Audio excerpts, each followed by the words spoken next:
Alright, hello everybody, and welcome to Fear and Finale in the French Revolution.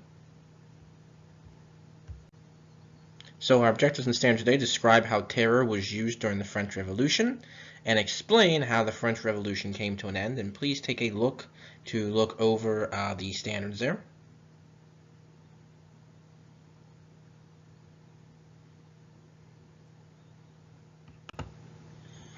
So our desired result, how did the French Revolution come to an end and what was the outcome? Vocabulary preview, guillotine and Jacobins. So the world watches. Monarchs and rulers across Europe and the world watch with fear the revolution in France.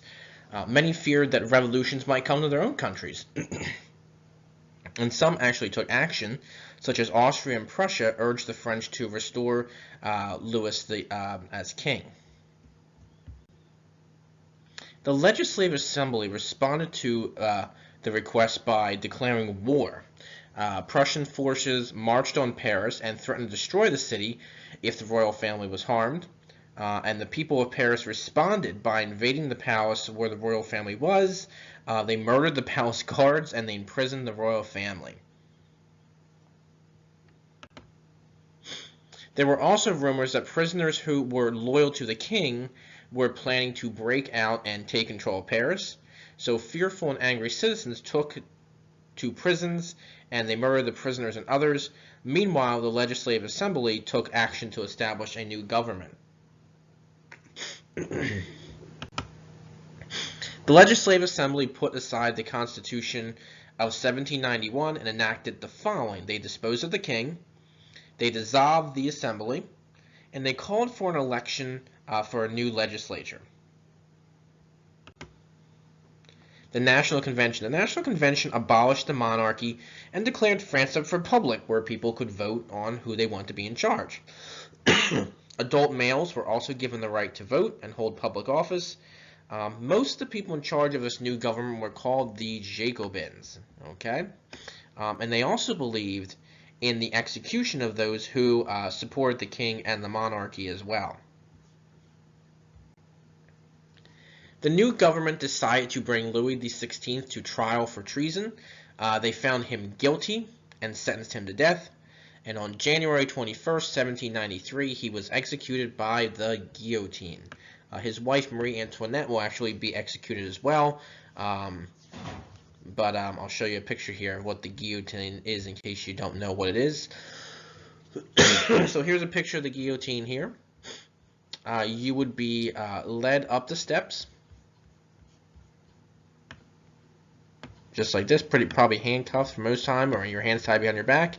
Your body lays this way. So straight forward this way.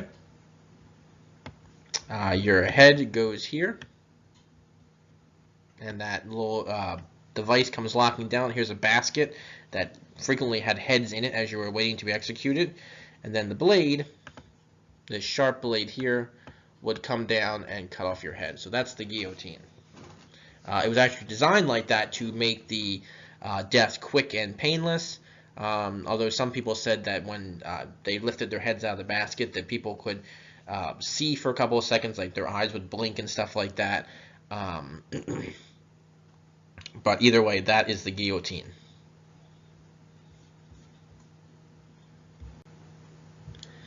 One Jacobin is going to rise to power, and he took control of the government. His name was Maximilien Robespierre, and his supporters were determined to wipe out the past in France. As a leader of the Committee of Public Safety, he sought out those who had threatened the revolution and had them executed. This becomes known as the Reign of Terror. Anyone who stood against the French Revolution, anyone who stood against any type of reform, anyone who supported the king or the monarchy would find themselves arrested and most likely beheaded. The Reign of Terror eventually turned to focus on the supporters of the revolution. Many people who had actually supported the revolution soon found themselves fighting for their lives, from Robespierre and his supporters, and no one was spared, including, like I said earlier, Marie Antoinette, who was the wife of Louis XVI, and even peasants. So even peasants who had supported the revolution still found themselves being faced with the guillotine. Eventually, the National Convention called for the arrest and execution of Robespierre, and the Terror, or the Reign of Terror, will officially end in July 1794, when he himself will be executed by the guillotine. People had grown tired of the revolution after the death of Robespierre. They're kind of tired of the revolution. They're tired of the bloodshed and the violence. They want some peace and calm. So a new government will be created, and it will put power in the hands of the upper middle class. It will have a two-house legislature, and it will also have an executive body of 5 men called the Directory. So we'll wrap up here. So violence spread across France during the Revolution. We saw, especially with Robespierre and things like that, as we talked about in the Reign of Terror, are going to rule France with fear, especially with the guillotine. And eventually the French Revolution will come to an end with the execution of Robespierre, and a new government will be established, and peace will slowly but surely return to France as this very bloody revolution comes to an end. Alright, so how did the French Revolution come to an end, and what is the outcome of the French Revolution? So think about that in that final question there at the end of the lesson, and try your best on the questions, and hope you have a great rest of your day or night or week, and I will hopefully talk to you soon. Take care.